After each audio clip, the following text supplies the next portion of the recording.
Marc Dalessio, welcome to the Undraped Artist Podcast. Thank you for having me, Jeff. Yeah, it's great to have you. So you reside you said in France? Yeah, we're in southwestern France. It's a very unknown part of France, a little province called the Gers. And technically, it's a department, but it's a very rural part of France, very empty. I think it's the most empty part of France, but it's very beautiful.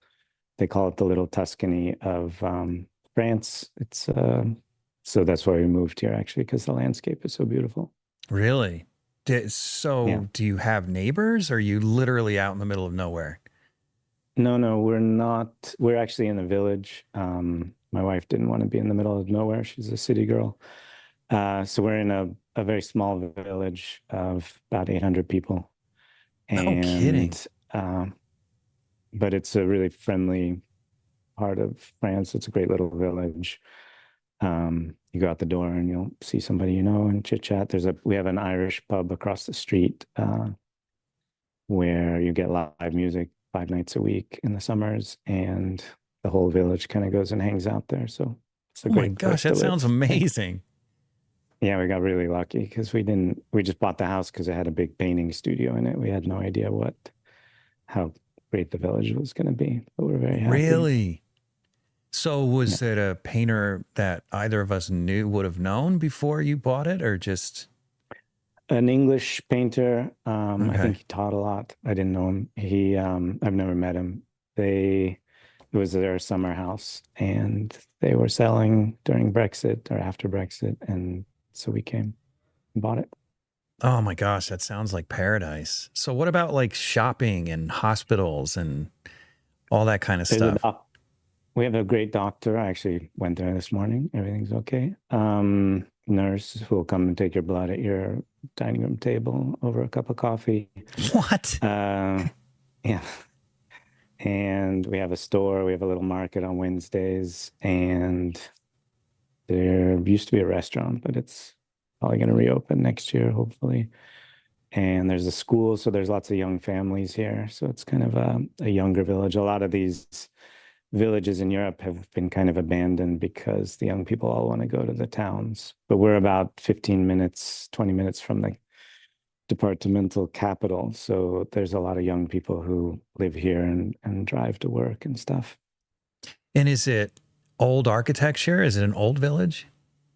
Yeah, I mean, our walls are medieval. There's a medieval well in the basement. Yeah, it's an old, the houses medieval? have all been redone. Like what, 1500s or earlier, or what?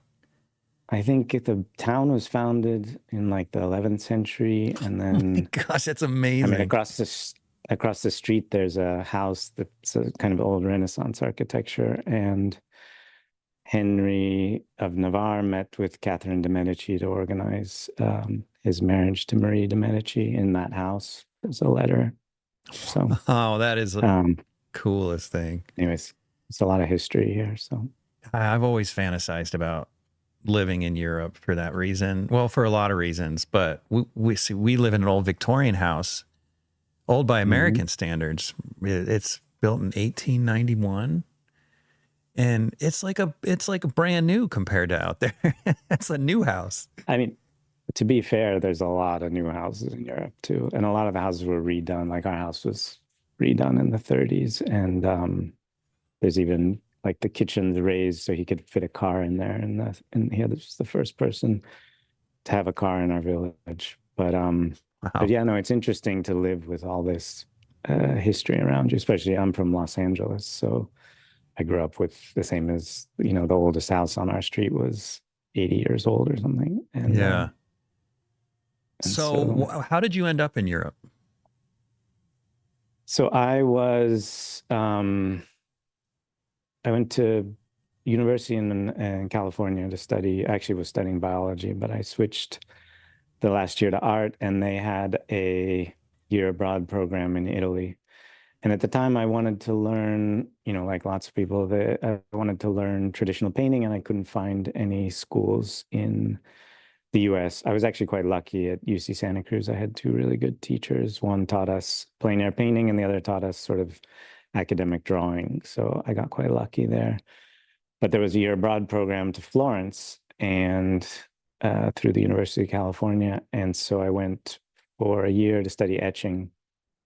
And then, Really? as it turns out, there were these two amazing, I actually did not like etching. So, but there were these two amazing painting schools in Florence, the Florence Academy of Art and Charles Cecil Studios. So I discovered Charles Cecil Studios and I ended up just never leaving.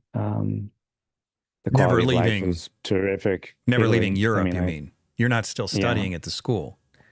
no, sorry. Okay. I never Okay. left Europe, but I Right. stayed with Charles on and off for like, I mean, 8 years or something. I was either studying or working for him, teaching, and it was just a very good quality of life. And you could live on next to nothing back then. I mean, we were in a farmhouse in Tuscany for it was like $200 a month or something each student, and it had a bedroom, and we had little scooters that we would get down to town with, and everything was so inexpensive that I just stayed.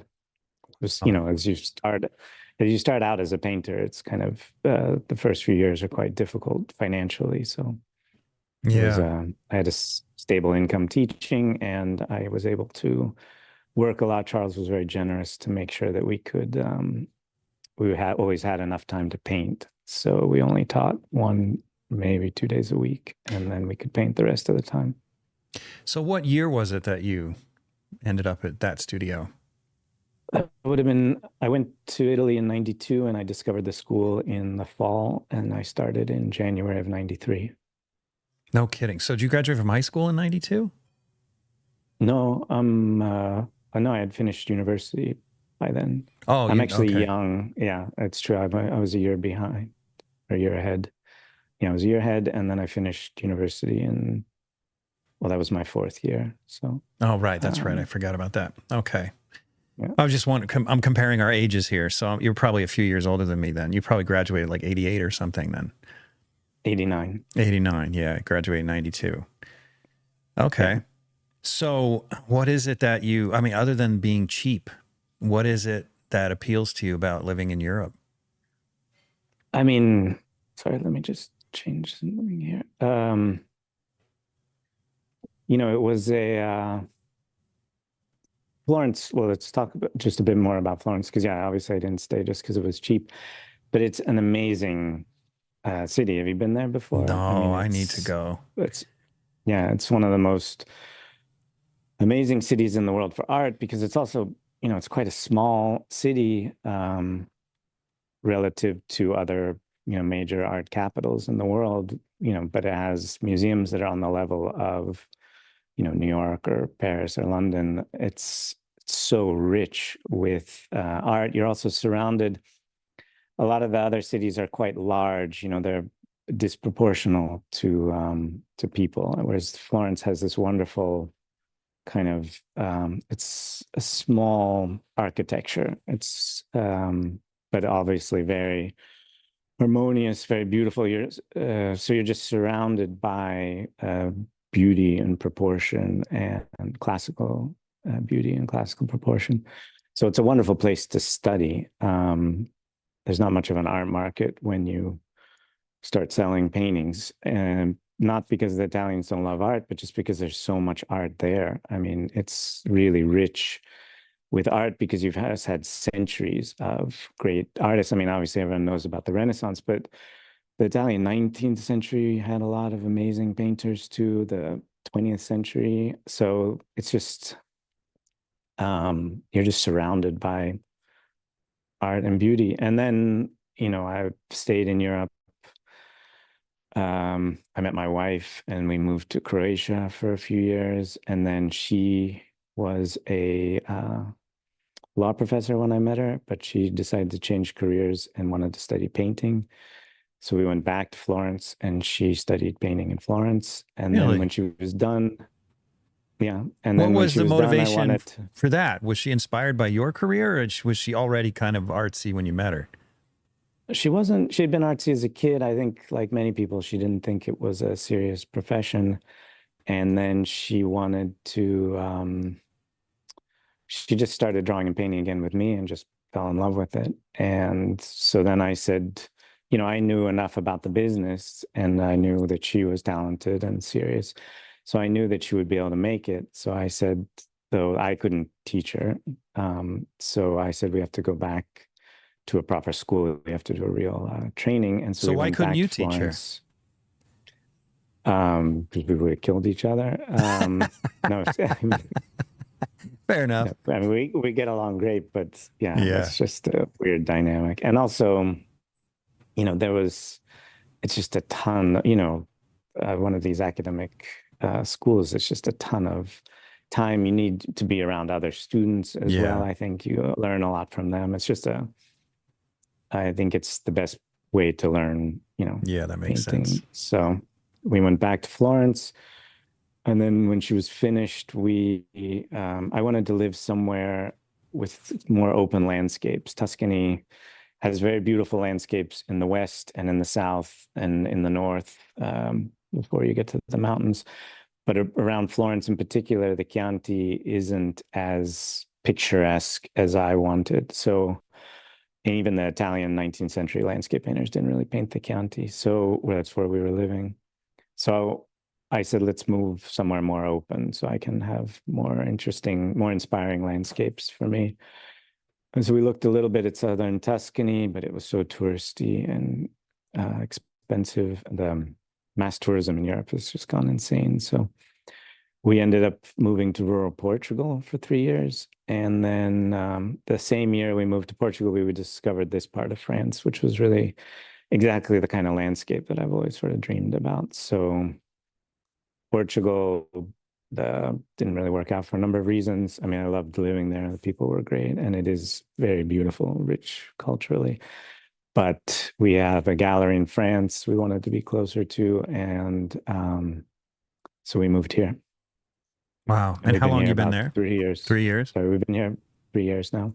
It often surprises me that there's even rural land left in Europe. I mean, the countries are so small compared But they to, tend, yeah. yeah, but people really concentrate around the cities. I mean, Italy has a very high population density, but still there's villages everywhere. But the same thing, that people they move to the cities. Everyone wants to be in a city. It's funny to me because I grew up in Los Angeles, which is kind of suburban, but I lived for a while in the center of Zagreb and the center of Florence.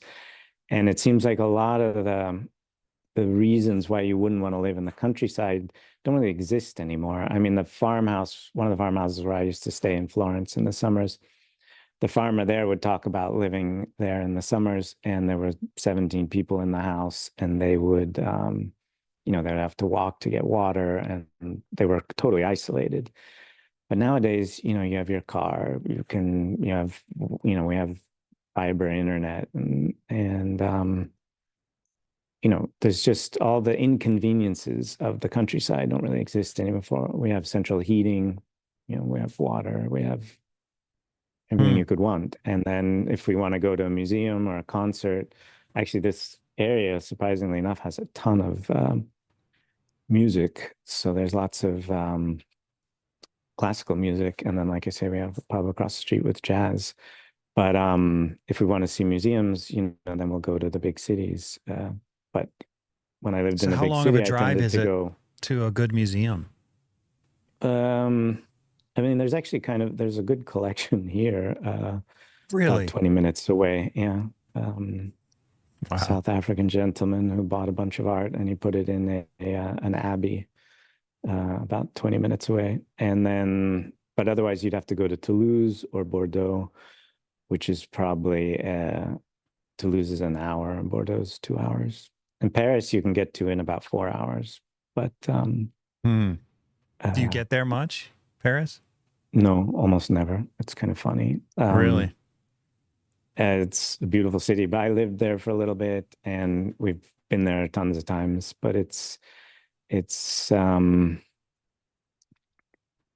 yeah, we tend to move around mainly for work or for family, Yeah. and we don't have work really in Paris or family. So And forgive me, did you say that your wife is actually French or did she has a French passport, but okay. she's Croatian. Oh, she's She has Croatian. two Okay. passports. Yeah. Okay. So Man, I'm envious. I've been fascinated with the idea of moving to Europe and living in Europe forever.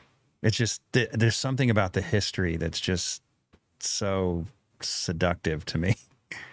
Just being well, able to be I around that mean, history. yeah, I found it really interesting, just how old everything is in these. But there are European countries. Portugal gives visas to Americans. I think France has artist visas, and England has artist visas for that. Hmm. If you can prove you're a working painter with an income, they'll let you live uh, in their country. So I Really? think for France, you have to pass a language test if you want to stay past a certain number of years. I don't know how Portugal works, but But you can learn that when language while there, I'm assuming. yeah, it's much easier, obviously, because you have to Yeah. use it every day. But Yeah. I mean, I think that sort of myth too of the French not wanting to speak English is it's kind of it doesn't really happen anymore. I actually have the opposite problem where they always want to practice their English with me, and my French isn't great, so I'm always trying to practice my French. So, Hmm.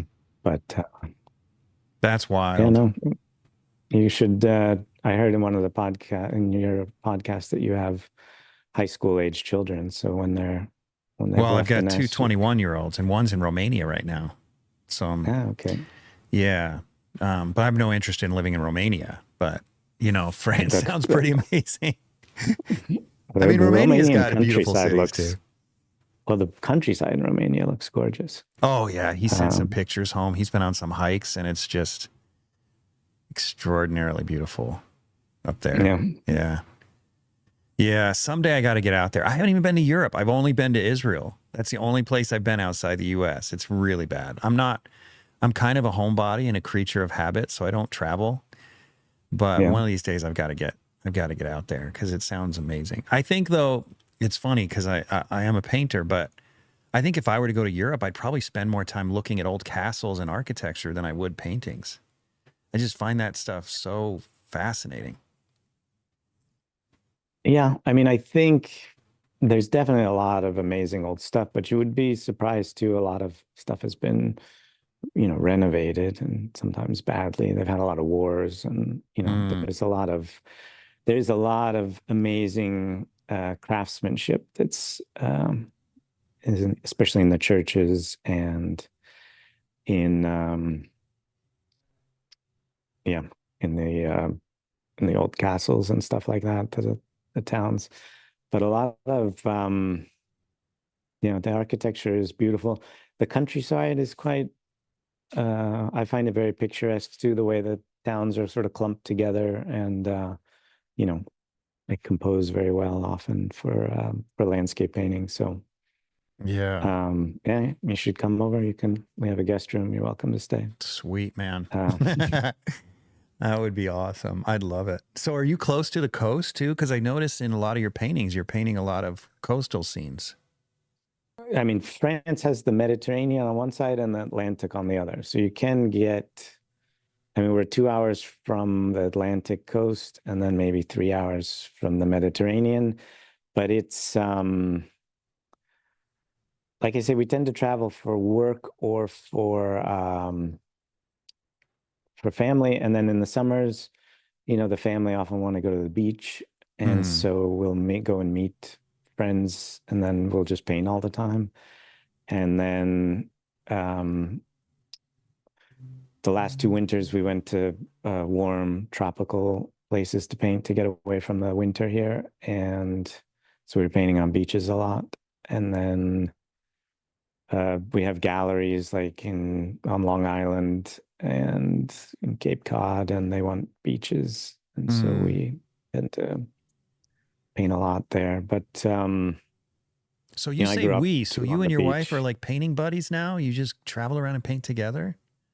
yeah, that's pretty much it. We try not to paint the same scene because we often have the same gallery, but you know, we get up in the morning and we go out and each picks their view and then we W- paint and then we have lunch together and then we go back and paint some more and then have dinner together. So Man, that's amazing. What's your wife's name? Tina Orsulich. Okay, I'm gonna look her up real quick because I'm not. Okay. How do you spell her last name? Orsulich, Orsolic. Oh, oh, She her actually, Instagram also has your name in it. So okay, yeah, she added my name. yeah, But yeah, yeah. when she was just out of the Florence Academy, she got she submitted to the BP Portrait Award. Do you know what that is in I London? do. Yeah. I think they've changed the name now, but she won the People's Choice Award and they put her painting on the banner in front of the No museum in joke. Trafalgar Square. Like that was her first year out of school, so Oh it's my pretty amazing gosh. start. So Good yeah, for that part her. where we are there is we were painting in I don't know if you know the painter Edward Seago, That rings the a English bell. painter. He's probably one of the best 20th century plein air painters. And so we spend our summers, we go to England and sort of follow in his footsteps around England, Wow. Suffolk and Norfolk, where he painted a lot. Yeah, that's really awesome that you guys paint together. That's sweet. What a great Yeah. setup. So if you studied at is it Cecil Academy? Yeah. Charles Cecil Charles Studios. Cecil Cecil. Studio, Cecil. If you studied there, that doesn't that focus primarily on figurative and still life? So yeah, Cecil, um, he actually is quite an accomplished landscape painter. He paints beautiful landscapes. And he studied landscape painting with Gamel. I don't know if you've heard of him. He's sort of this Mm-hmm. connection in Boston to the Boston School and the French Academy. But so Charles Cecil, for a very brief period, because I know he doesn't do it all the time, but he used to take us landscape painting. So I actually learned a lot from him. But yeah, when I started at Cecil, it was like a little portraitist factory. They were just producing portrait painters. So we would just paint um, we'd paint two portraits a day, one, 3 hours in the morning, 3 hours in the afternoon. It's advanced students, and everyone was just painting portraits. It was all about portrait painting. So I actually started in Florence as a portrait painter. And I worked as a portrait painter for a few years, but then I kind of discovered landscape painting. I mean, I always loved landscape painting, but like I said, I just wasn't aware that there was a way to make a living. And then one summer I was in New York City, and there was I think there were two shows. I can't remember if it was the same year or the same summer, but one was Joe McGurl, and the other one was oh God, what's his name? God, the name just escaped me. Anyways, he had a show at Arcadia and paints out of a Porsche. What's his name again? Anyways, it'll come back to me. But Okay. I saw these two landscape painters, and they just had the most beautiful contemporary landscapes. I was so blown away by the quality of their work. And then, they were selling their paintings in New York, and I was like, wow, I can't believe you can make a living painting landscapes because portraiture can be great, but you're working with the client. It was kind of hard, I was running out of clients in Florence. And then, whereas I loved being outside, I mean, who doesn't? And landscape painting. So I just tried to build up a body of work for myself, not sure what I was going to do with it. And I remembered I actually had a shipper coming to pick up all my paintings, and I was going to send them to my folks' house in California, and try to figure out, how to sell them in California. And a gallerist called me, Laura Grenning. She has a gallery in Sag Harbor in New York. and she was in Florence, and she said, I'm looking for painters. And I said, well, I have a whole studio full of paintings that are being shipped tomorrow. So can you come and look? And then she came, and that was what she was looking for. And she was exactly what I was looking for. So I just changed the address on the shipping and started selling with Grenning in New York. And so then ever since then, I've been able to make a living as a landscape painter. And so I've kind of, Wow. I mean, I still paint portraits. I've actually got a beautiful studio now for a change. I've been working just in little, whatever little room I could get a hold of, because um, I was so focused on landscape painting for the last few years, or I would do portraits in other people's houses, um, that it didn't really matter what my space was. But now we bought this house with a nice studio, so I'm actually working on portraits again on the weekends. So Wow. So if you don't need a studio, that suggests that you're doing all of your work outside. So you exclusively work plein air, or at least you have in the past. um, yeah, I have in the past. In the winters, I would often do large work from studies. I would take a small sketch and then enlarge it. It's quite interesting, the process. If I do a large, like these paintings behind me, well, the painting those sizes would take me, I don't know, 5 days or something maximum. Um, but if I do a little study and then I enlarge it, enlarging the painting will take me about 5 weeks Mm-hmm. if I work from a sketch. So I'm much happier, I'm much faster when I'm working directly on site. I think what it is you're standing in front of a ton of information and you're reducing that information down. And that's much quicker than taking very little information and expanding outwards from that, which is what you have to do if you're doing studio landscapes. So, And so hmm. I didn't need a studio, because if I was doing a studio landscape from a sketch, I just needed decent light and I needed to be able to step back far enough. But I could use electric light, and I would just double check it during the day, or I could be near a window. I mean, for portraits, the way I was trained, you kind of need a good 45-degree angle above to get the right amount of form in the shadows and stuff. Okay, so tell me about your process a little bit. I mean, if you're working outside and then sometimes coming in and working from smaller sketches, is it completely from imagination? Are you just working from memory, or do you use any photo reference at all to blow something up, to get the details? I'm not anti-photo. I mean, the school I came from is very anti-photo, but I use photos. But one thing I discovered, if you look at these Zorn etchings where he would copy a photograph, and if he wasn't, I think, at least the way I learned to draw from photos as a child, is I would put the photo here and the drawing there, and I would copy it flat. I would Mm-hmm. flatten the image out. Mm-hmm. And if you look at the way Zorn, or even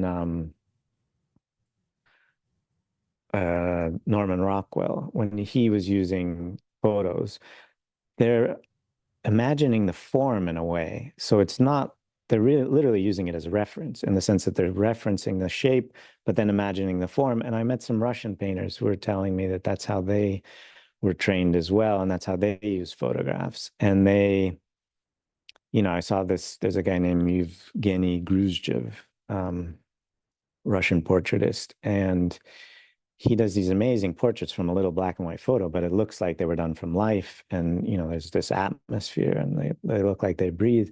And I mean, he did explain it to me, but that they're not just copying the shapes, or, enlarging the photo and copying the flat shapes, but really trying to visualize the form in their head and paint from that. So Mm-hmm. that's what I've been doing with my own landscapes. When I use photos, I never copy the photo, but I'll use it as a reference or as a memory trigger. I mean, the problem with photography in landscape painting is you can't trust the values, you can't trust the shapes, and you can't trust the colors. The cameras just have a different way of seeing things than than we do. Or, if I take a picture and I take my sketch, they're going to be completely different. This episode is brought to you in part by Rosemary Brushes. If you're one of my listeners who's a professional artist, you're already using Rosemary brushes. But for the rest of you, come on, take your work a little more seriously. Stop buying the other brands. It's just not worth it. Every now and then you may get lucky and buy a good brush from another brand, but use the brand that professionals like myself are using.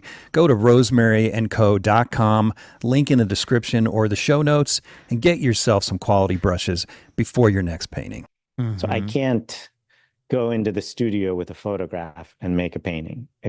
I'm lost. I don't know what to grab onto. I can't do it. So if I go in with a little of my own study, I know what the values are. I know what the relationships are. I know what the colors are. I know what I'll even do a drawing if I'm going to do a little, if I'm going to enlarge a sketch, I'll do a drawing where I go out a bit further than my sketch in case I need more shapes, in case I decide to sort of expand the angle of view, because I can't trust the camera for the drawing. I remember using some photographs for the foreground in a painting, and I felt afterwards that I could see the planes of the photographs in my own painted foreground because I didn't have a drawing to work from, and I wasn't imagining the forms in that case. It's just, really? I don't know. That's something about the way I paint. So I use photographs, but I don't copy them. I use them as reference, and I use them as a springboard. Right. So I'm not sure I understand. Maybe you can expound on this a little bit. Why it takes 5 weeks to take a little bit of information from a sketch and extrapolate and make a more finished, larger piece, but it takes 5 days to simplify a landscape on location and do the same size painting. To me, it would seem harder, or at least equally difficult, to be out in open air and simplifying. That's one of the challenges of landscape painting, is simplifying on just in the moment. It's because there's so much chaos out there, and it can be really difficult to know how to simplify. I mean, one thing I'm lucky in is I have very bad eyesight, and I just take my glasses off, and so I can simplify very easily. Really? The landscape. So you just paint the blur? Yeah. I just paint the blur. And, if you look at the history of Impressionism, there's a theory that Rubens goes to meet with Velázquez, and then in Madrid, because and Velázquez at the time was this very tight Baroque painter. And right after Rubens leaves, a couple of months later, Velázquez goes to Venice, where he sees the old Titians. And if you ever go to Venice and stand in front of these old Titians, they're just blurry, like somebody who was painting from life with bad vision would paint a portrait, a figure. Really? And so it's possible that Titian just was painting the way he saw, entirely visually. But then after that, Velázquez goes to Rome and starts painting in the style that we all know as Velázquez, this atmospheric visual style. And the theory is that he got that from seeing the old Titians, and that's, and then 200 years later, Manet spends the summer in Madrid and takes Impressionism back to France after studying Velázquez. But so, yeah, this idea that Titian couldn't see well and then was painting what he saw, you really feel like it. But at the same time, it's a very effective way of getting the sense of a person in the room with you, is to have this sort of atmospheric, losing information, deletion. There's a wonderful video by Leonard Bernstein. Have you ever seen that on these lectures he gave at Harvard? I think the third lecture, he talks about deletion in poetry. And he talks about how um, what is it? Shakespeare, Juliet is the sun, and the fact is that Juliet is radiant, like a radiant person. The sun is also radiant, and so that's the prose version of it. But the poetry deletes all of that, and the poetry is saying Juliet is the sun. But in painting too, that deletion of losing information is where so much of the poetry comes from. So, like if you look at Vermeer's Girl with the Pearl Earring, where you can't see there's no tone difference between the nose and the distant cheek. And that's and then your brain has to work a little harder, getting the shadow here and the shadow here, and and then imagining and there's a kind of joy in seeing that when you're standing in front of a painting. And I think that comes from the same reason we find joy in poetry, just getting right to the sort of the important stuff and making you think a bit more. Right. But so anyways, back to the part about landscape painting. I think when I'm in the studio, I have to invent so much when I'm working from a little sketch. And it tends to mean doing things over and over. A lot of trial and error. Until it works. I can't, a lot of trial and error. Whereas standing in front of nature and seeing it all there, I know I'm also much more inspired, honestly, that standing in front of nature than looking at my little sketch. I mean, the sketches are fun to enlarge because it's a much more intellectual process. It's sort of trying to find a clever composition, play with, design ideas, play with color. But when I'm outside, I'm just trying to synthesize what I see. And I feel, and it's that almost makes sense. It's much more inspiring. I'm inspired and I'm able to work fast. I'm in love with the view, and it's not really work at all in a way. It's just kind of letting the painting paint itself. There's an interesting, when I was younger, when I was studying biology, they talked about how a biologist is something I heard at one point, how a biologist was the natural world studying itself, like humans are part of the natural world. And it's an interesting idea that the natural world then goes out and tries to study itself. And later, when I went to Florence, we studied the Neoplatonist philosophers. Charles was very good about introducing philosophy into some of the theories of painting at the school. And there was this idea from Pico della Mirandola, how he talked about how God had created man to worship himself, and that man was part of God, and God was worshiping himself through man. And when I go out landscape painting, I kind of felt like, when I paint in general, but especially when I'm painting from life, I feel like you have a reverence towards the natural world, but you're also part of the natural world.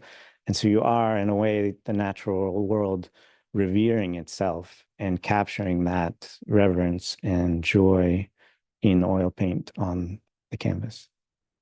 No, yeah, that's an interesting perspective. I like that. I like that. Yeah. I love your attitude toward why artists do things, like this whole Titian and Velasquez relationship, and then what you said about Rembrandt just sort of chasing the light with the glazes. It reminds me of when I was in art history class in college, and the artist teacher would say something like, "Oh, this such and such an artist must have used a lot of reds and browns and whatever to express X emotion." And I was thinking, maybe it's just because the blue paint was expensive, like, yeah. I'd often be thinking a lot of this stuff sounds like a lot of speculation to me. I think that some of the artists just did things because it was the circumstance that they found themselves in, I mean, a lot of these theories that I'm mentioning, well, the Rembrandt is something I wondered about myself, but like I say, the Titian came from Charles Cecil. I've read it elsewhere too, but Charles Cecil studied art history, and then he now is a painter, and he's incredibly knowledgeable about historic methods. And Mhm. he teaches an art history class if you're ever in Florence on Thursdays. Anybody can go. And I don't know if he's still doing it, but he would give these lectures that were entirely from the point of view of a working artist. So it was very much, why did Leonardo not finish this painting? It's probably because nobody had ever finished a painting like that before, and he didn't know how to finish it. And so, or materials, discussions, why, what changed with the materials when they started using a mirror, when the mercury mirror was invented, when, all these different theories on the way, with the knowledge of how artists work. It Yeah. was just a really fascinating way to study art history. So ever since then, I've always thought, I mean, there's one that you read all the time that they always find calcium carbonate in when they're doing tests of pigments, and they think that artists were mixing chalk with their paints. But people don't realize that they didn't have sandpaper back then, and so they would use a cuttlebone.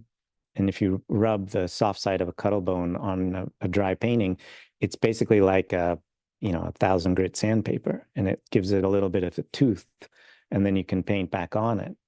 And so if you were sanding your painting with a cuttlebone, it would leave this calcium carbonate in the paint layers. That's so great. Just an example. Yeah. Yeah. And I've often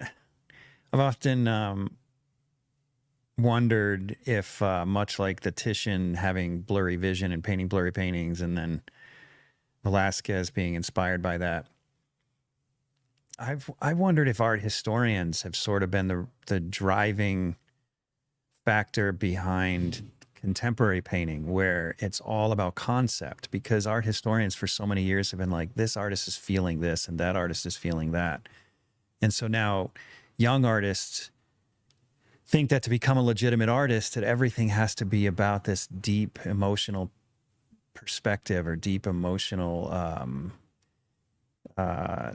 expression, instead of what it seems like you're doing, and just going out and exploring nature and trying to capture the beauty of nature and studying it. Yeah, and I think once you sort of deep dive into technical things about painting, a lot of your decisions end up being, technical decisions. And then, I think there's a real richness to the craft that ends up kind of sending our work one direction or another too. The point about art historians, I don't know if you've read Gamel's Twilight of Painting, but he talks about how they're like the priests at Delphi explaining gibberish, and how, their interest would be in paintings that would need more explanation.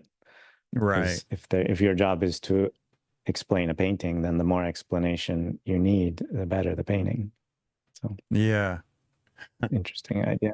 Yeah, I've got a art historian, Micah Christensen, that comes on the podcast every now and then. The thing I love about him is he's different in the sense that he really tries to live with other artists, like living artists. He tries to understand living artists to inform his perspective as an art historian. So it's a little bit like what Cecil is doing as an artist, teaching art history. It's a little bit more like that. He's not an artist technically, Micah, but he's trying to think like an artist. Yeah. So it's kind of nice. I didn't mean to bash art historians, because I read a ton of art history, and I'm very thankful. No, that's not where I was going with all that. the work they do. Yeah. No, I'd be the first one to bash art historians, but not all art historians are created equal. I don't want to misquote Gamble. I think he was talking more about art experts or art critics or something. Right, I can't remember. Right. But anyways, yeah. No, besides, I started it. Remember, I started it with my high school or my college art teachers, art historian teachers. Yeah. So yeah, but yeah, there are some exceptions like Micah. I'm grateful to have Micah on the podcast for that reason. But I think I'm. You're not saying this. I'm saying this, but I do think that there's a lot of nonsense out there when people talk about art. Yeah, I mean, I think, and it's interesting too. there was one thing that in Italy they talk a lot about is that you never hear in America, is that the reason why traditional painting sort of died out in Italy was because of politics, not because of the everyone always wants to say it's photography, but photography was invented 50 years before, some of the best paintings ever done. And there's, still tons of realist painters and lots of people buying realist painting. But in Italy, it's something I never heard in America, but they've talked about how basically, Italy is a very new country. And after Italy was united in the late 19th century, the government put a ton of money into arts and to architecture as well. And they created, the whole center of Florence is neoclassical and tore down all the medieval neighborhood.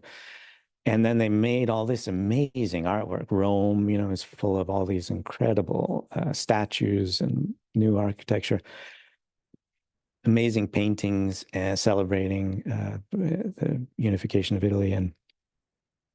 And then it led to the World War I, which was kind of a disaster for Italy. And so a lot of this nationalism was somewhat discredited. Obviously, it kept going. And then you had Italian fascism, and they again loved traditional painting. And so like Antonio Mancini painted a portrait of Mussolini. I think he painted the Pope at the time too.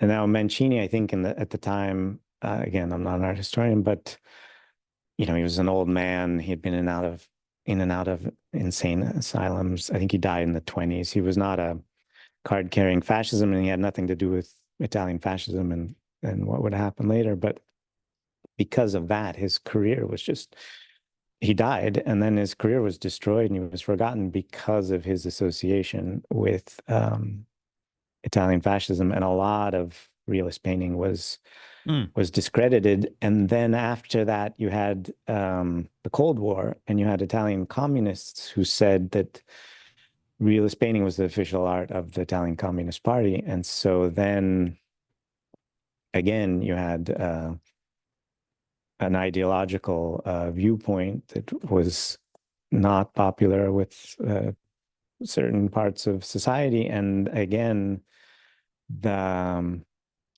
connection between realist painting and the political ideology kind of discredited it. So I think it's interesting now. We'll see what happens since those two ideologies are kind of forgotten. Mancini certainly has been making a comeback, and he's absolutely phenomenal painter. And such a shame that I think Sargent said he was the best living painter.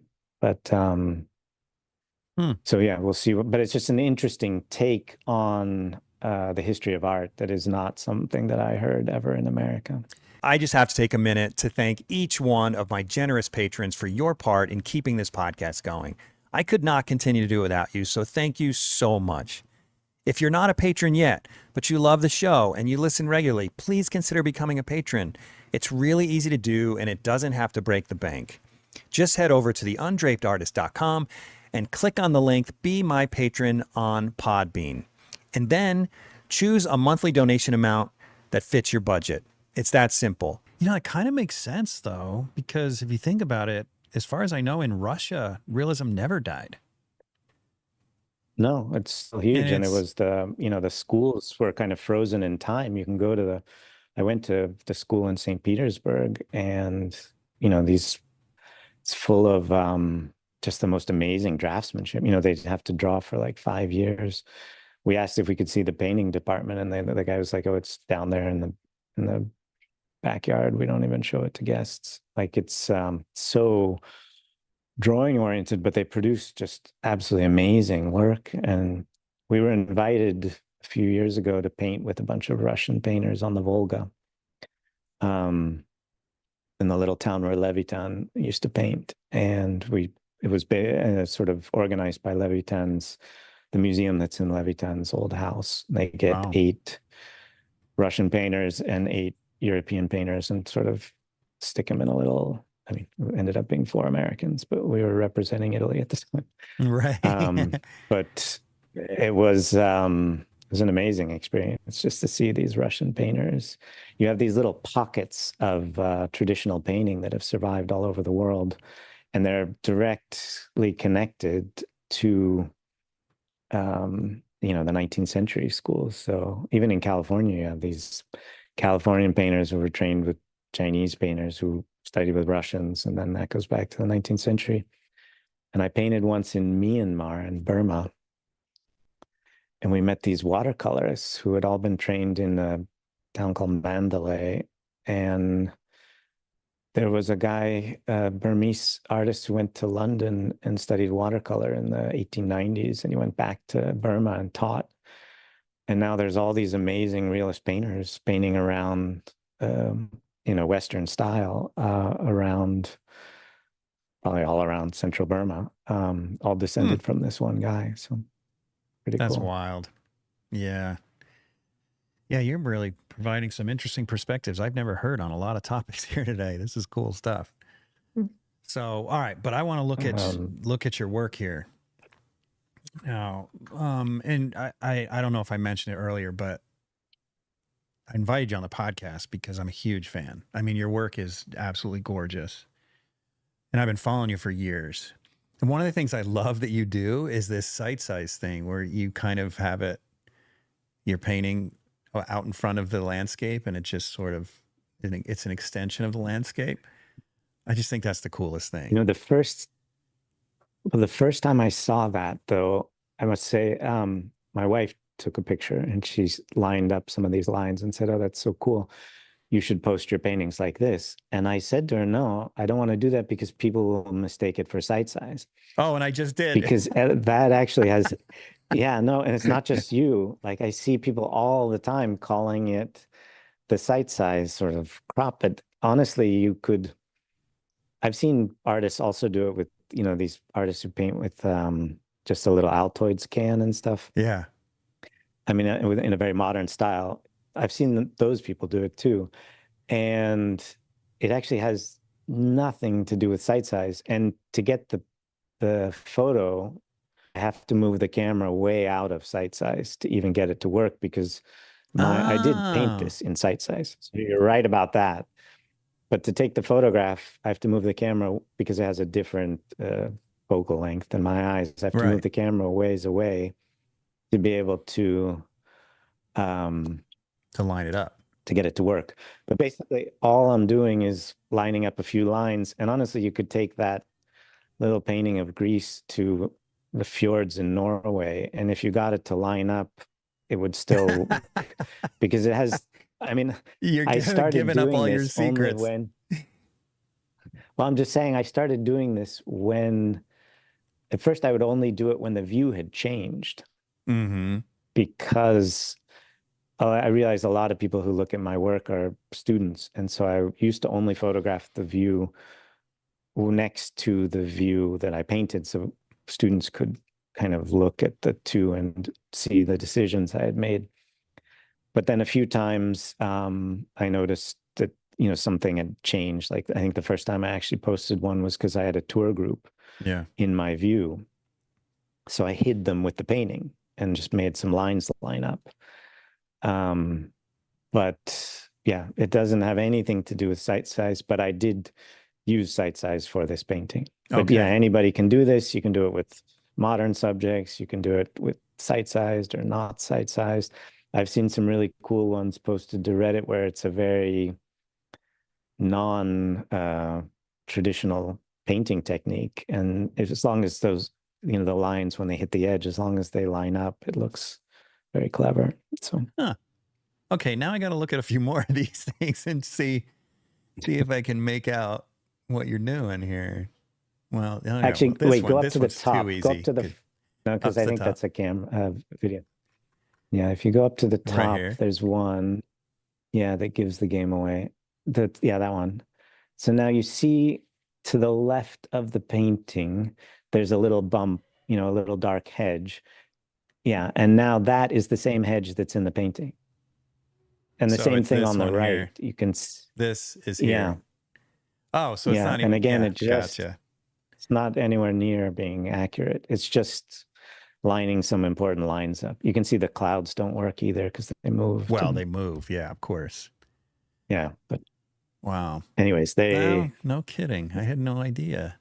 Have you seen these things on YouTube or Instagram where people will do a painting that's so exact, like the background, and then they'll have someone walk behind it or something, and it's kind of trippy? Yeah, it's very clever. It is. I don't know. I'm easily entertained, apparently. So okay, No, it's good. now one thing I want to ask you right off the bat is I've tried to click on your portraits, and is it not working? The site sort of freezes. Yeah, sorry. So we're not going to be able to look at your portraits. Providers. Okay. My apologies. No, it's okay. But so to the audience, though, I'd love the audience to see your portraits. But we'll focus on your landscape since I can't really pull them up unless we have some on Instagram. But I got to be honest. Recent. All right. So we'll just focus on the landscapes anyway. Landscapes is really, I don't know how much the podcast you've heard, but I'm trying to become a better landscape painter. So that's the thing that I'm most interested in what you do anyway, because you're a master landscape painter and I want to suck up your powers. So we're going to focus on that anyway. Okay. But yeah, I mean, I'm going to just go through a few of these. And if there's anything you want to comment on them, anything you want to say about them, please do. This one is kind of interesting because it's the Rift Valley behind it's the Rift Valley in Kenya. And we actually had to have a guy sitting on the roof of the car with a big gun to protect us from elephants and tigers. No way. Tigers, lions and stuff. Yeah. Holy cow. Man, you've been everywhere. You've named a lot of countries. Well, I was with a group of painters who used to write letters to people and ask if we could go and stay and paint in their, these people have big properties and we would just ask them nicely and they would let us stay. So we stayed with Bookie Gallman on her ranch in Kenya. And it's funny because I paint a lot in the Dordogne region of France, and you have all these cave paintings, and you realize that, not that long ago you had these what is it called, megafauna roaming around Europe, and you kind of realize how lucky we are not to have to deal with that as landscape painters, because in Kenya it was kind of scary. We always had to have a guy there with a gun, but you didn't know how quickly he was gonna get his shot off if something charged. So wild. I think for the most part, yeah, it's kind of an interesting place because it's unusual to be somewhere where you're not at the top of the food chain. So, and these were large paintings. And to get them out to Kenya was a whole other issue. I had to pay a fortune in overweight fees on the way there. And then on the way back, a guy at the airport saw me with the huge box and said that if I got in that line, he would take care of it for me. And I just slipped him some money and he put his foot under the box when it was on the scale. And, so anyways, that was traveling with large paintings can be complicated, especially large wet paintings. Wow. Yeah, that's exciting. Yeah, the only time I can imagine in the US, maybe like in the Rocky Mountains, like Yellowstone area, if you're painting, you might need to worry about grizzly bears or something, but I can't even. Well, actually, my folks in their yard have puma, or mountain lions. Where are they? Where are your quite folks? often? So, Monterey Bay area. Really? They're in the hills, and we have a little trail cam, and you see my mom walking the dog, and 15 minutes later, there's a mountain lion walking right where she was. That's sketchy. Jeez Louise. Yeah, no, I mean, America is. Also, I was painting in South Carolina, and huge alligators everywhere, and it was mating season, so they're all like growling, and it's kind of scary. America and actually Tahoe too, you have bears. So I've painted in America can be kind of. Europe is crazy how safe it is. Like it's just wild boar, and I have run into wild boar in the mornings if you go out early enough. But usually, as long as it's not a mother with children, you're okay. But if I'm going out painting at 5 or 6, boar? Yeah, they can do a lot of damage. And I mean, I was seeing I tend to avoid setting up on where the little trails are, because they tend to go up and down the same trails. And I remember calculating which tree I was going to get into if I ran into a mother, or if a mother ran That's into me great. while I was painting. Yeah. So, So tell me a little bit about your process. I mean, your stuff is very loose and yet feels very finished. And maybe this is the blind man's approach to painting, where yeah. you're simplifying appropriately. But what is it? Is I mean, this just a people say, one-sitting painting? Is this a plein air yeah, one-sitting it's painting? probably 2 hours on the side of the road, just near my parents' house. And like I say, I was taught a lot of this sort of traditional stuff by Charles. So, I would key the sky first, and then I key everything off of the sky and try to get the values right. The landscape, something like this, you try to look for odd numbers of elements. So the road has sort of 3 planes, the 1, 2, and then the 3 at the back. Yeah. And then very compressed values. So I try to, all the road is kept with, there were probably some very dark little lines in the road, but I would make them very light.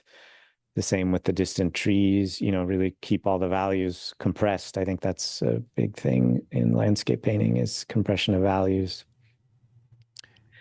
And so compression then within each region, exactly. back, middle, front. So you're not compressing the front with even the back. Light and dark.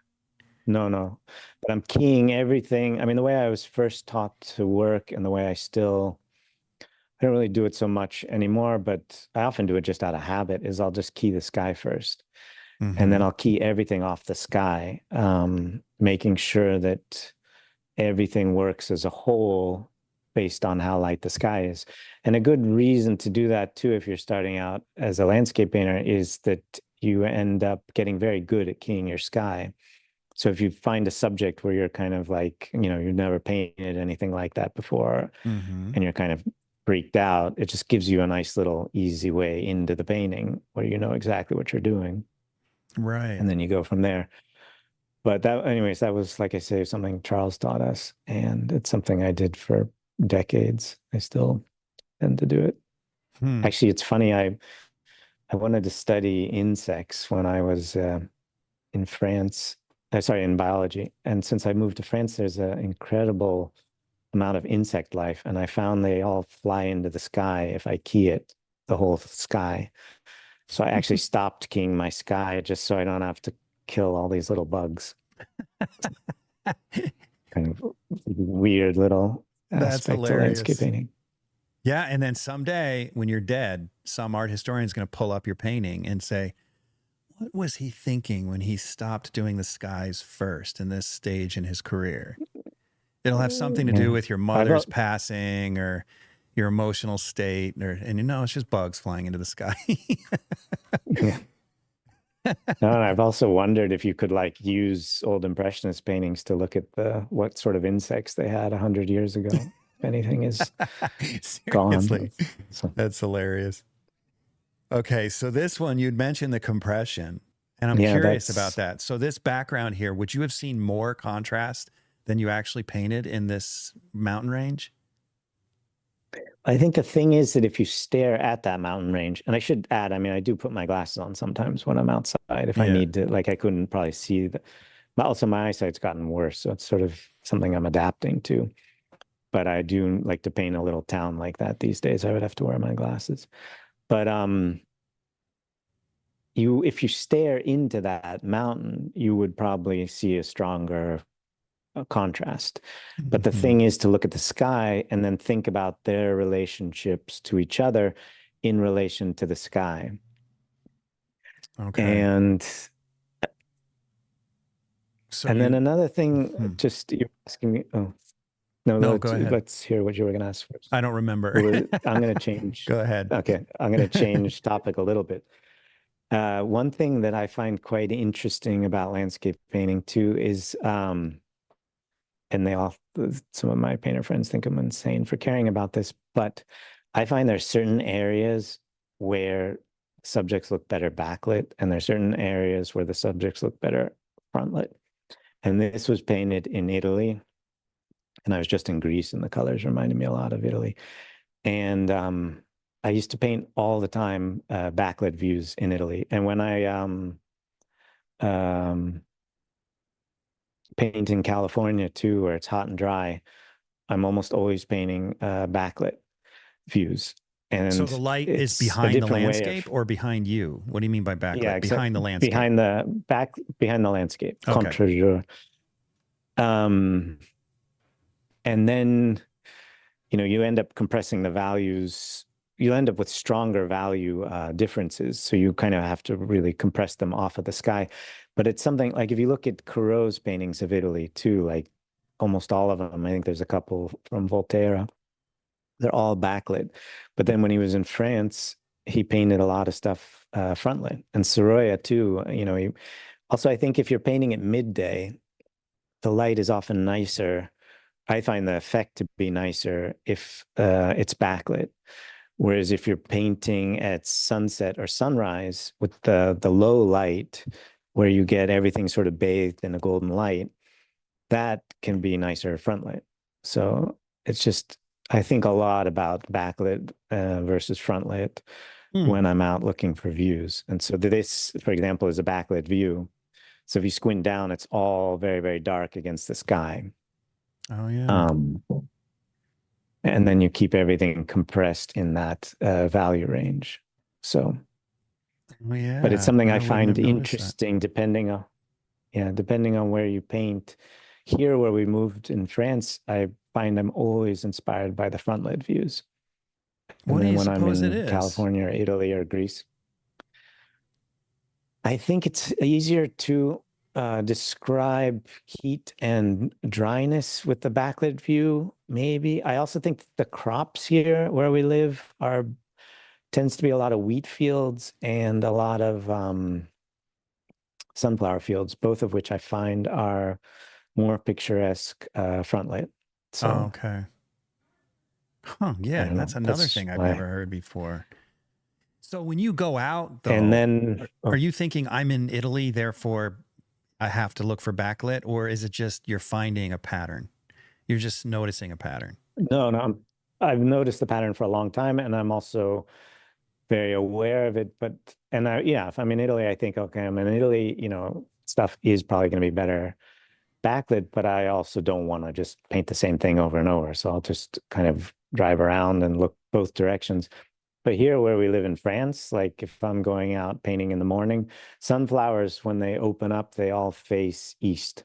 Mm-hmm. And so if you want them, you have to be looking west if you want to paint them open. And so I would often drive due east in the morning, not really looking at the view. And then I'll come slowly winding my way back or walking back, looking at the view facing west, knowing that that's going to be the kind of view I'm looking for. So there are times when I'm very aware of frontlit and backlit. And I did a painting contest once where you have to paint kind of quickly, and I'll paint backlit because I know I paint better backlit. And it's easier too. You don't have to get all the colors right. It's all just values. If you paint looking towards the sun, it ends up much more about drawing and about form and about value. Whereas if you look with the sun behind you, you have to nail every little color. All of those, the sun is going to pick up all the little differences in colors. So it ends up taking much longer. So also if I'm like, How about that? sometimes I'll be rusty, or if I'm kind of depressed about my work and I want to paint something, if I've had a couple of dogs, that I painted recently and I want to, paint something good, I'll paint backlit because I know I personally paint better backlit. This is so funny that you're talking about this right now, because a couple weeks ago, I kept driving up this canyon here in Utah and painting, and I had like 4 really good painting days.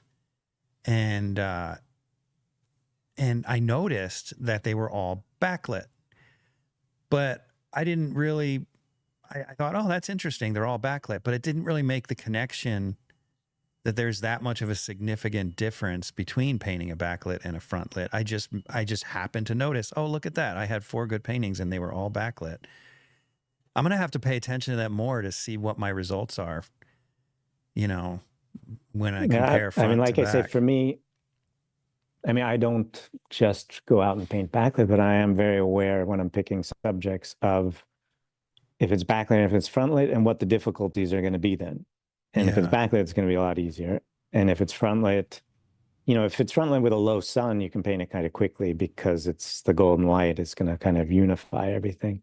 And another thing that Charles taught us that I've never heard elsewhere that's I thought was really interesting is this idea of painting into effects and painting out of effects. Have you heard of that? No. Okay, so sunset painting, right? You get there at 4 o'clock and you want to paint the golden light at the end of the day at say 6:37. When you start, that effect is not what you're looking at. So you're painting into the effect, meaning the effect is getting stronger and stronger the longer you work. And so what you do is you work on your drawing and you don't really care about colors at all. You don't really look at shadow shapes, but you get all the drawing as, you know, as well as you can, thinking about the shapes, but not about the values, not about the colors. And then you change everything at the end. So you do drawing first, color later.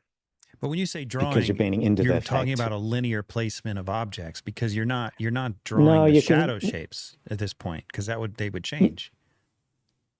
Yeah, exactly. But I mean, using paint, I don't mean actually drawing with a pencil, No, but I know. using paint and, you know, and getting stuff down. But you're always aware that you're going to change it all at the end. So you want to have that drawing ready for the effect because you're painting into the effect. And then when that sunset comes, you know, when that golden light hits, then you change your colors.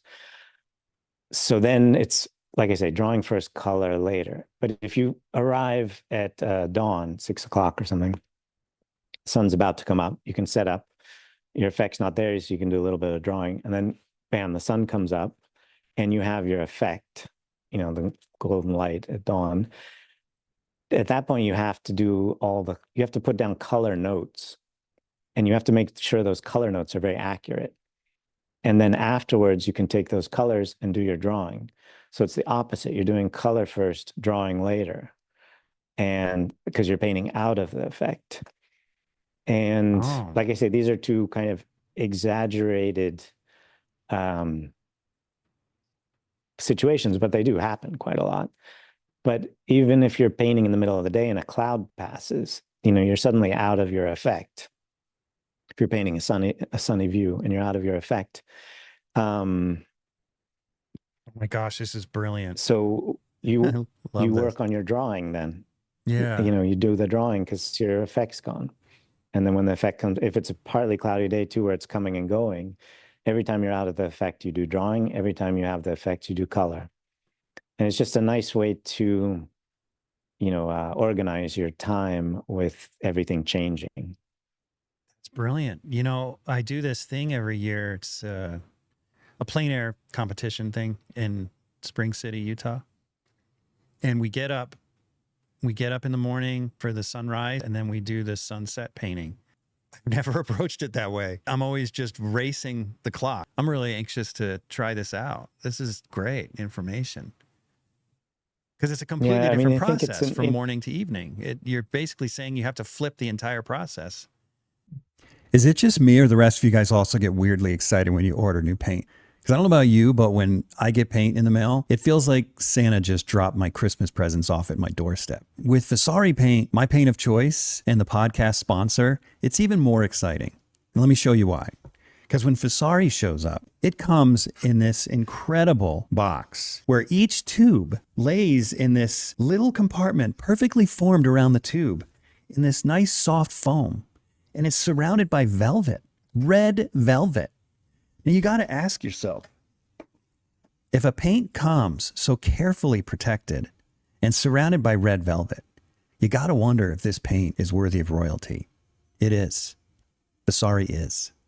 So if you haven't tried Vasari, you're seriously missing out. And the thing about Vasari, it's not only the best paint out there, it's also made by an incredible company that's been around for 30 years and knows its customer by name. Do yourself a favor, go to vasaricolors.com and order yourself some for your next painting.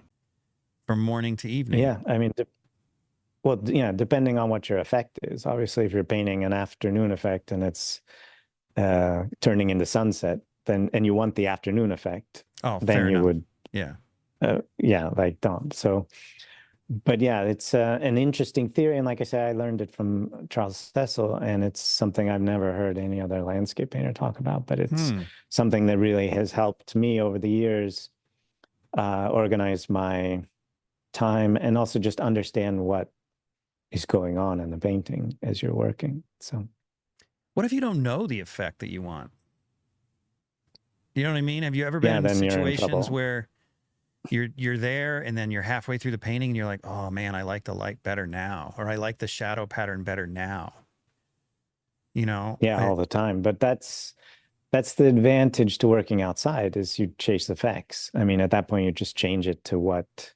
And also the advantage to working with oil paint over watercolors, you just, I mean, that happens literally every time I go painting. I'll be like, oh, that's a lot better than it was, and I'll change it. So, or you'll say, oh, that got a lot worse, and you'll leave it. So it's, you know, it's the great advantage to working outside. Yeah. Yeah. So what about your brush work? One of the things I like about your work is that there's no... You know, Joe Paquette. Are you familiar with Joe Paquette?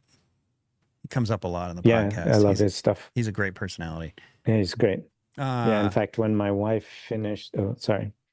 No, go ahead. When my wife finished school, when she finished school, I wanted her to mentor a bit with Joe Paquette, just because I had taught some of his students. I've been friends with some of his students, and it just seems like the stuff every time I hear him say something, it's something that blows my mind that I had never thought of. So yeah. Well, one of the things he said on the podcast I did with him, I think I had told him that one of my struggles is I haven't figured out what my outdoor brushstroke looks like. Like I haven't, because I'm a portrait painter, I'm a studio painter. I know I have a certain, I don't know, handwriting, so to speak, in the studio. And it's not something I'm trying to do. It's just I painted so many faces, I kind of end up doing similar things every time, you know, similar brushwork, similar whatever.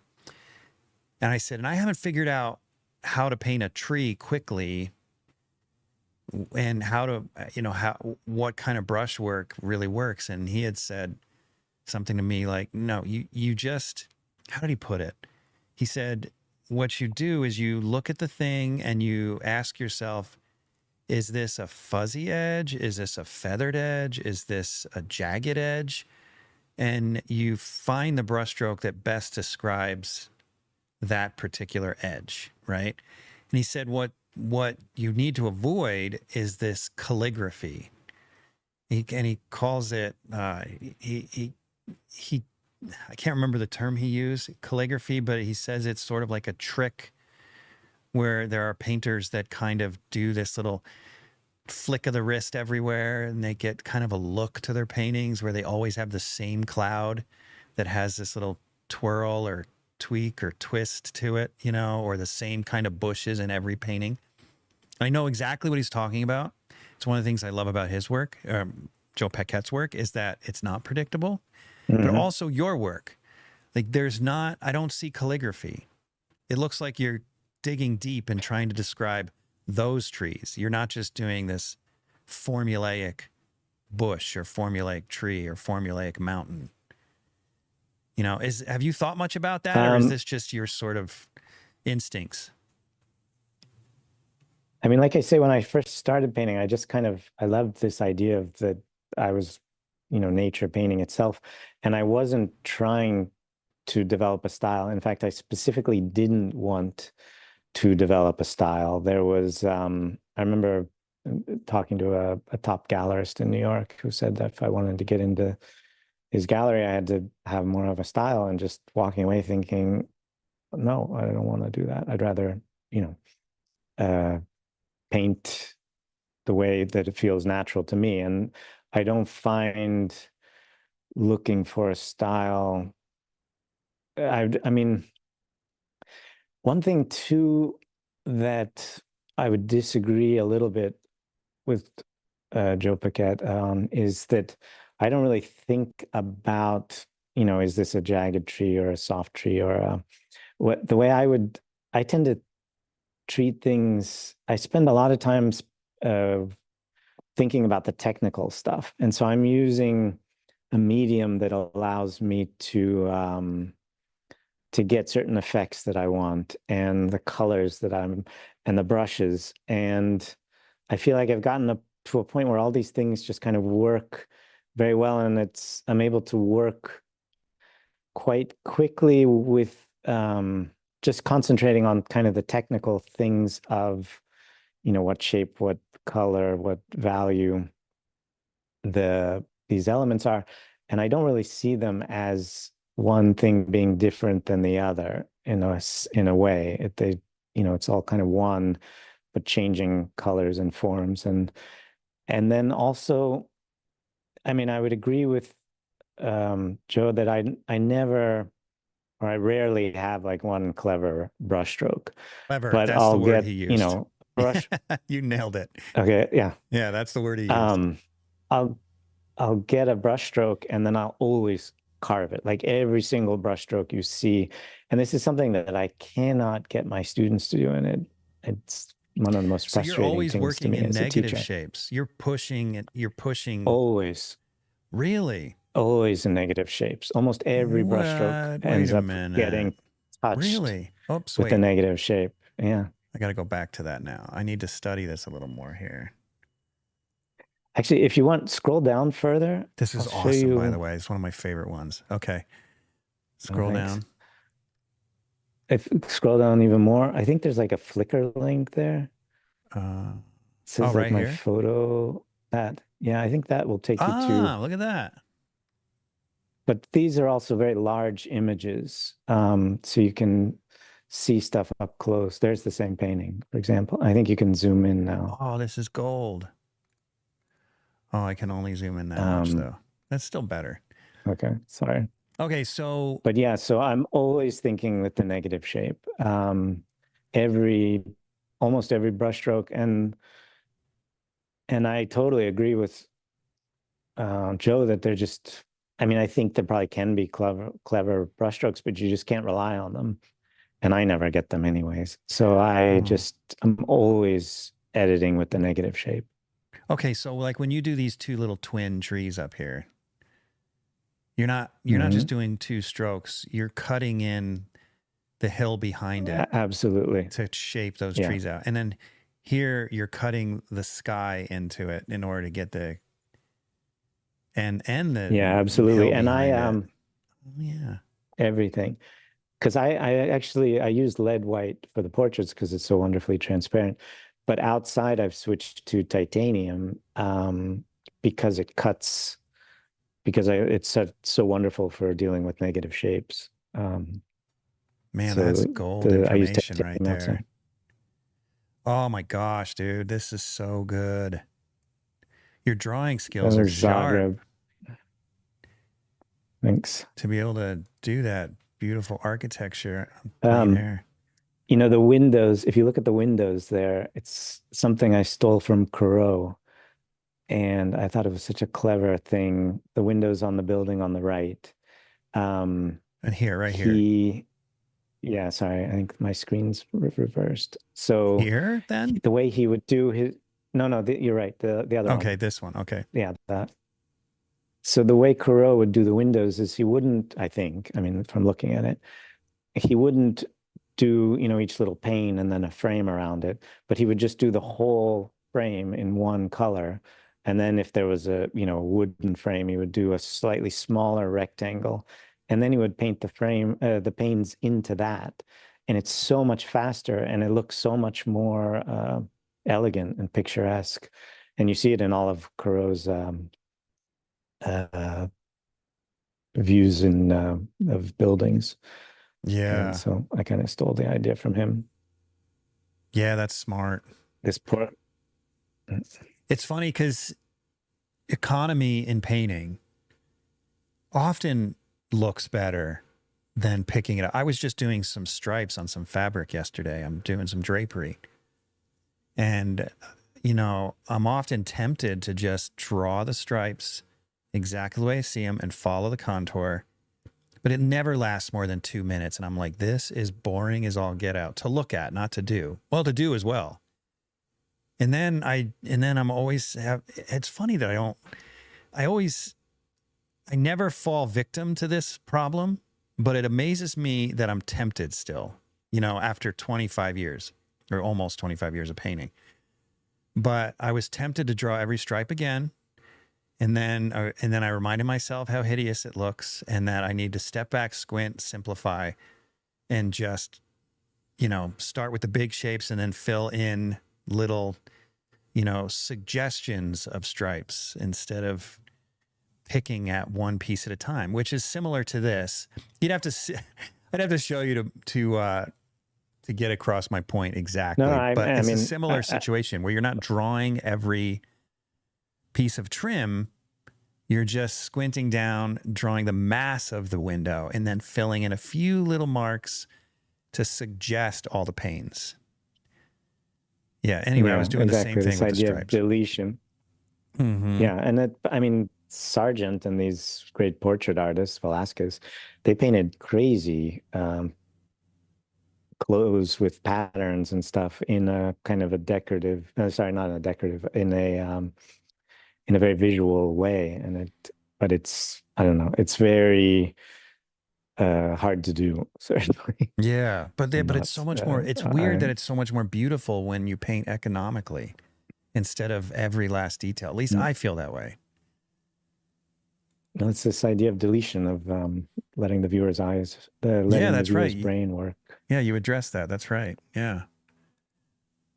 Oh my gosh, dude. Okay, so this is an example of where my brain would melt down.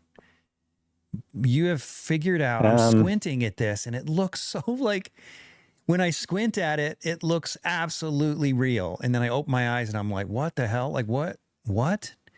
How in the world did you manage all that complexity so brilliantly in this boat right here? It's the bad eyes. I spent, loosen. I mean, people throw their eyes out of focus to lose detail. But I painted in 2 days. It was funny because I was in Bergen in Norway, and I had a portrait commission that I had to be at the house every day at, I don't know, 12 o'clock or something. And I had to catch a bus to get there. And I was painting this, and I think the owners of the boat thought I was like some little scam, like I was going to try to sell it to them or something. But then the last day I lost track of time, and then I could see my bus coming.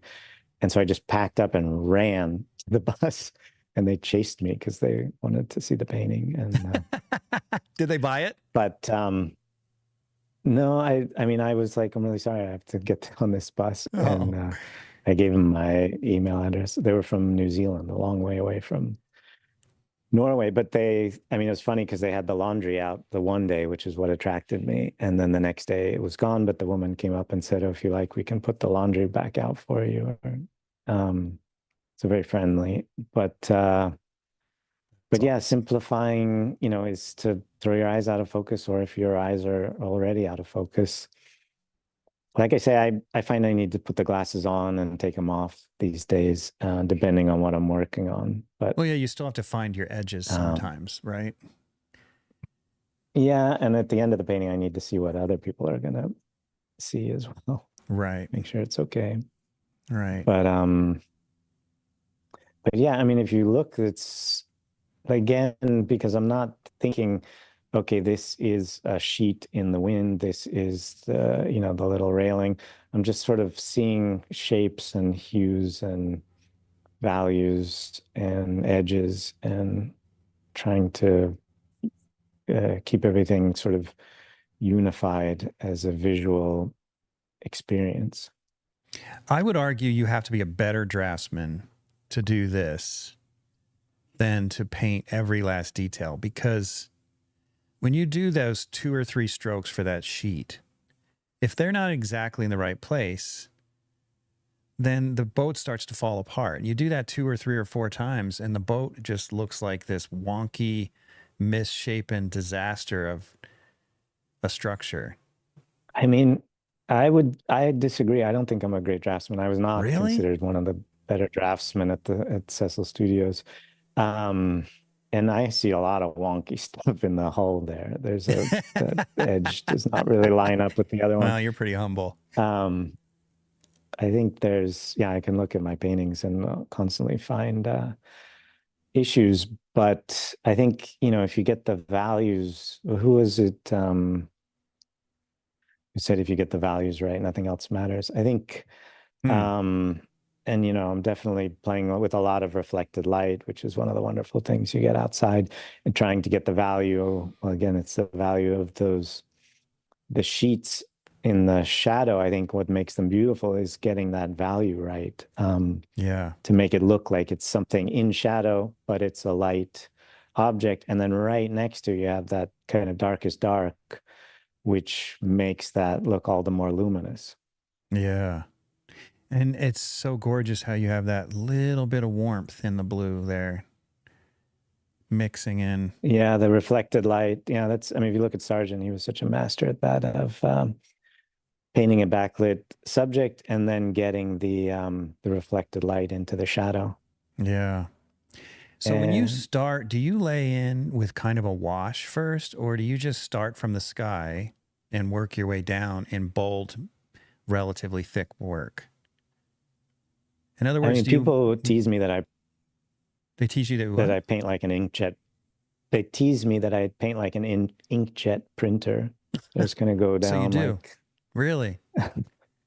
No, I mean, joke. if I'm painting a backlit view like the hull of that boat, I'll mass it all in a wash, and then put in darker accents and then pick out lighter accents. The same with those, if it's especially with backlit views, if it's a large area, you can tend to mass them all in and then pick out accents later.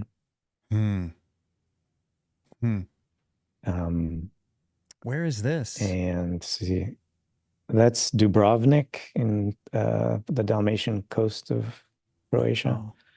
It's where they filmed Game of Thrones. Yeah, the sensitivity, values and colors, just gorgeous. Those beautiful cools up against those warm reflected lights.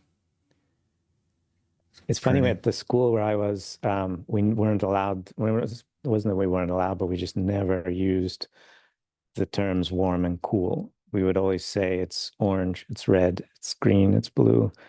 Really? I mean, obviously, yeah, I picked it up since then from teaching. People will ask me, is this warmer or cooler? And I've sort of gotten it, but it was just funny how it wasn't the way we were taught. We would be given the color. We had to change it to not warm or cool. It kind of makes sense. Because of course, though, if you say warm or cool, you immediately afterwards have to then get, specify. Yeah, is it warm red or is it warm yellow? Yeah, or both. Yeah, that's a good point. So would you just focus on the 3 primaries, red, yellow, and blue then, or something more broad? No, I use a lot of oranges. I glaze a lot after the paintings No. What I mean dry. is when you're discussing temperature, and he said you're only allowed to use we would red. say orange. You would say orange. No, we would say orange, green, purple. Oh, you would. Brownish. Okay. Brownish. Yeah, that sounds really efficient. I don't know. I mean, yeah. It's kind of a grayish, brownish, baby diarrhea color kind of thing. Exactly. Yeah. Well, whatever it is, that's a beautiful color. Beautiful reflected lights right there. Thank you. Honestly, I think it is pretty brownish. It is. Yeah, we painted our living room once in a color that was sort of like that, and that's the reason it was. Let me see. Our living room is painted in color sort of like this where the handle's pointing. And my wife, when I mixed the color myself on a palette, and then I brought it to a paint store and had them mix up a gallon of it. But when it was sitting on the palette, my wife said, that looks like baby diarrhea. I'm like, trust me, it's going to be gorgeous. So now I can't get that out of my mind. I've had that same color in my house for 20 years, but it'll always be baby diarrhea. But anyway. But it works. It works. So. It works. It's a beautiful color on the walls.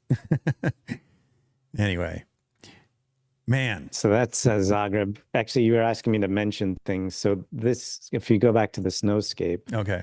there's just an interesting story when I was, I guess, turned 40, or I can't remember how old I was, but I had kind of my midlife crisis, and I was painting in the Austrian Alps, and I'm from California, so I can't drive in the snow. And so I was walking everywhere, and I had like boots with little holes. They weren't waterproof. I had a jacket that was a city jacket, so it's stitched in a way where the sleeves are supposed to stay down.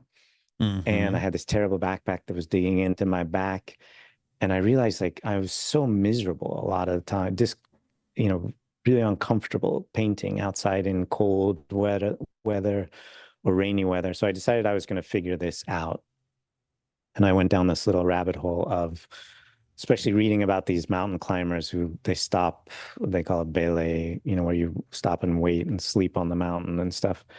And I just bought all their equipment. And now when I go out and paint in the snow, I'm so toasty and warm, and you can be in really, really miserable condition. But it was quite a revelation to me to see how with modern equipment, you can be so comfy. Wow. Standing in snow, standing still for 2 hours. The hunters also, there's a lot of winter hunters who have figured this stuff out.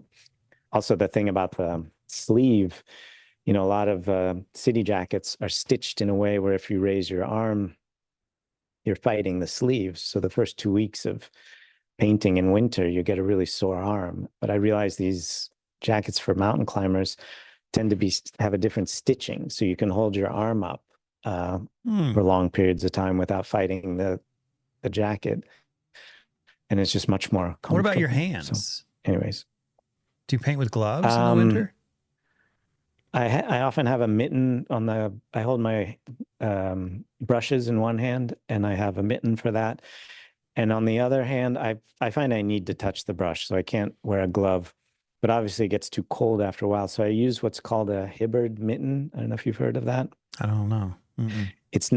It's named after the painter Aldro Hibbard, who apparently, according to people who are in the sort of New England snow painting school, they claim he never used it. But there is a photo of him with like a kind of a sock on his hand and the brush going into the sock. And so I actually had a guy who makes custom down clothing in America make me this kind of sock that goes over my hand, and then there's a little hole, and it's down, so it's quite warm, and there's a little hole, and so you can hold the brush inside this like little sock. Oh and, my gosh, and your that's hands warm. Brilliant. So I use that for my painting hand, but if I need to do detail, I'll just take it off and then do a little bit of detail work, and then I kind of time it better so that when I need to warm my hand up, I can work on masses. And then when I need to work more detailed, I can take it off. That's unbelievable. Yeah, I'm trying to imagine what that would feel like. It still feels more or less like painting without a glove on, as far as agility. It definitely feel where it passes the glove, but you get used to it, and it's certainly much better than a real glove or having a freezing hand. So yeah. Oh my gosh, this is all good stuff. It's great. Man. So this also a one-day painting? Yeah, one shot. That was Florence, just around the street, the corner from where I lived. I'm skeptical you're not a great draftsman. That's when it's really good. You're a modest draftsman. It's on. Oh, thanks. This is the center of Tirana in Albania. You can see the old Italian. It was Italy colonized it. Wow, this one's really is more Dubrovnik finished. Again. This is a big painting? Yeah, it's a very large painting. Okay. And it's a studio painting, so that's why it's more finished. I did a little sketch, did some drawings, took some photos, and then I did this back in the studio. Wow, it's gorgeous. And I think it's 180 centimeters. So I don't know what that is in inches. Yeah, me neither. 180 centimeters. 72 maybe. Yeah. That sounds about right. Is this your wife? Yeah. That's my wife and our late dog. That's really beautiful. Wow. Thanks. So do these little This is- plein air paintings, do these all go to galleries, or a lot of these just for your own, use? I mean, this is a very close friend of mine, and we were staying with her in England painting, and so I gave this to her when we left. We usually leave a painting with anyone we stay with. So, but yeah, most of the time, like the next one, a lot of the little sketches go to galleries. It's kind of, for a long time, I was mostly selling larger paintings, or not mostly, but I was living off of the larger paintings. But lately, I've been doing a lot more smaller work. I think because I haven't had a really, I didn't have a great studio for the last few years. Actually, for the last 3 years, we had a great studio in Portugal, but there was a period where I was just working in Zagreb, and I think the work was as successful, the larger work. So it's Wow. Bordeaux. This is great. It's Nova Love the way Scotia. the sky just bleeds right into the water. Thanks. That's gorgeous. And all those reflections. So interesting. Huh. Wow. Man, well, this has been fun. You've given me a lot of new stuff to think about today. This has been awesome. I really appreciate it. So if you've heard the No podcast problem. before, you probably know what my last question is, but it's if you have one piece of advice that you had that really helped you in your career, or that you wish you had, what would it be? I mean, I think a lot of it is just the hours. I mean, you really have to put in so much time to being a good painter. And I do think that having a proper training, figuring out, finding somebody who can teach you well and getting on the right path, that helped me a lot as a painter. Being sensitive to the beauty of the world around us, and, going out and falling in love with your subject matter, I think is very important too. But I would like to say too, I think that inspiration is a bit like a muscle in the sense that the more you go out and look for inspiration, the better you get at finding it. And I think a lot of that too has to do with understanding subject matter, composition, understanding more the world of painting. I just remember when I started out, just spending hours looking for something, waiting for like a lightning bolt to inspire me. And I think that understanding composition and design more, and getting somebody who can teach you these things, and then putting in the hours, it just becomes much easier to be constantly inspired with the beauty in the world around us. Man, that's another great piece of advice, because one of the questions I've asked many of my guests is, how do you find what to paint? Because like you just said, you used to do, I still find myself doing, driving up and down the canyon, back and forth, and not knowing when to stop and just pull over and do something. And it can be crippling. But what you're suggesting is the more you do it, the better you get at recognizing a good subject. Yeah, I think there's that.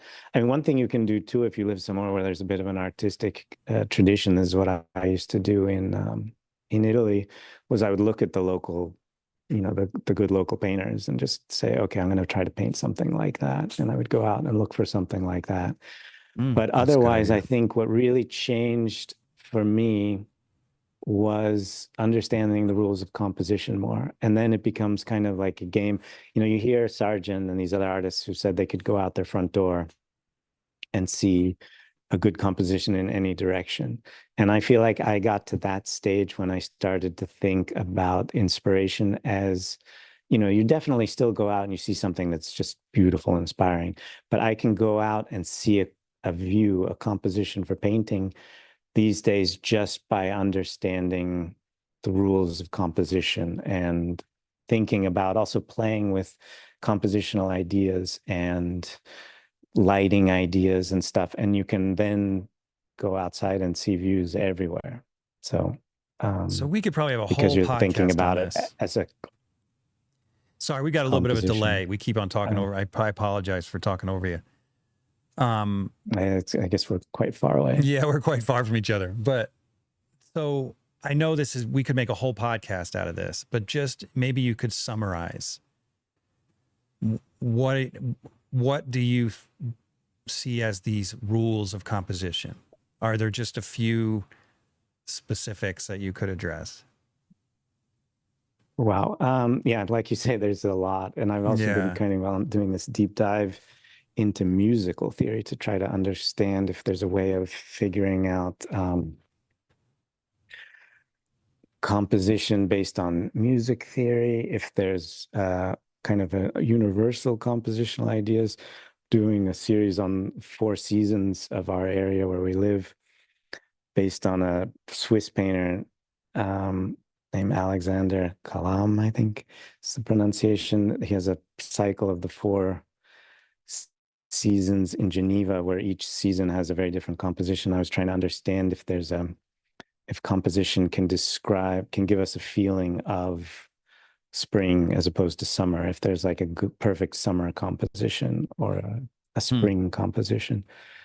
But as far as basic rules, I mean, if you think about the classical landscape painting, right, you want to have depth in the view. So you want to make sure you have a good variety of shapes. You want to have large in the foreground, medium size in the middle, and small in the distance. And then you want to make sure nothing repeats, and you look for odd numbers of objects. You want to make sure there's nothing too important on either side of the canvas. Stuff is kind of central. You can have your focus a bit more central, or you can have it a bit more steelyard, and then you can start to break all these rules. You can look for spirals in the painting, look for circles, move the eye around. How am I going to move the eye around? And then look for little games you can play with these compositional ideas. And at that point, you can just walk outside your house and you see views everywhere because they're good compositions. And then if you're not inspired, you can still paint a good painting because it's a good composition. So you're not painting things, you're painting compositional. What would it be? Like it's almost like you're painting theories or poetry, or you're not necessarily looking for the perfect mountain or the perfect cliche landscape. You're just trying to make sure that you find something that provides, balance, repetition, depth, and so on and so forth. Exactly. And that, I think, has helped me a lot with being able to paint like I said, I can go outside anywhere and find something worth painting. Yeah, I'm going to get Josh Clare. Are you familiar with Josh Clare? Yeah, he's a great painter. He is. He's going to be on the podcast soon, I hope. But he paints his backyard right outside of his studio like 20 times a year, it seems like. And I don't know how he does it. And it's like the exact same scene. It's the exact same scene. He's a great composer. He is. Yeah, he is. That's what it comes down to. And somehow he just makes a new, interesting painting out of it every time. So, Yeah, no, I think so. It's definitely one way of approaching it, I think. Yeah, yeah. Well, this has been fun, man. It's been awesome to get to know you a little bit and pick your brain. Yeah, you're a brilliant painter. Thank you, and I love your work too. And like I say, if you're ever in Europe and you want to come painting in I think it's one of the prettiest places I've ever lived. So I may take you up on that Southwest in the Gers. I may take you up on that someday. Sounds like a blast. So, all right. Thanks again, Okay. Marc. Great having you. Sure. Thanks for having me. Thanks for tuning in to the Undraped Artist Podcast. If you enjoyed it, subscribe. And if you could, leave a comment or review. That really helps the channel. Please share the show with your friends, and if you're feeling generous, consider a monthly donation at theundrapedartist.com. Thanks again for watching. We'll see you next week.